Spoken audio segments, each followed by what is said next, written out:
Welcome to Zisinde Media. If you're new to this channel, please subscribe. Don't forget to like, comment and share. Here's a new video for today. Enjoy.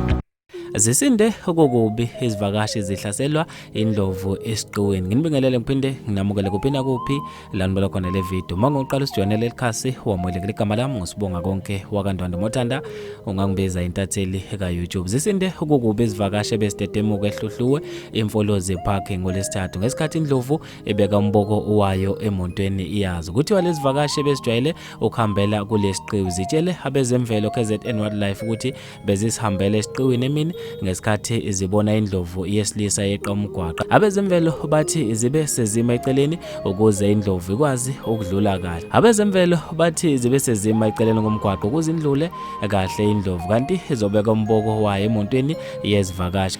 Kuthiwa zithukile zabe sesidumisa imonto kuyiyona into vele yacasula indlovu ibisihlaba iwindi lingakumshayeli ngezinyo layo yabe isifaka umboko yagedula imonto. Kuthiwa ibe isiphusha imonto ngemuva kwathi izivakashi zisathukile kwabe sekufika iphoyisa lezilwane zasendle uMnumzane vele enkosini nemsawe enkosi Tombela wabe seqhumisa isibhamu umoyeni okuyila evele yabaleka khona indlovu. Abezemvelo bathi izivakashi zikwazi ukusizwa zahanjiswa ngemonto yabezemvelo izakwazi nokuthi izimpahla zazo zisithuthe zifinyelele ekhaya bakwazile ukuzilekelela. Oyisikhulu esiphezulu kwezemvelo KZN Wildlife unsekelelo Dlulana uthe sibonga izivakashi ukuthi azilimalanga, sibonga ukuthi akekho oshonile. Uthe siphinde sibonge noMnumzane Ntombela okwazile ukulawula isimo noma bekunzima. Bafethu lezi indaba ezibhlungu endlela mangalisanga ngizofisa mina okwazi ukuphawula kweni khona lapha kwi-comment section ngalo lo daba. Mina nje ngitathela YouTube sengiphuma kanje ngithi awungibambe evidweni elandelayo.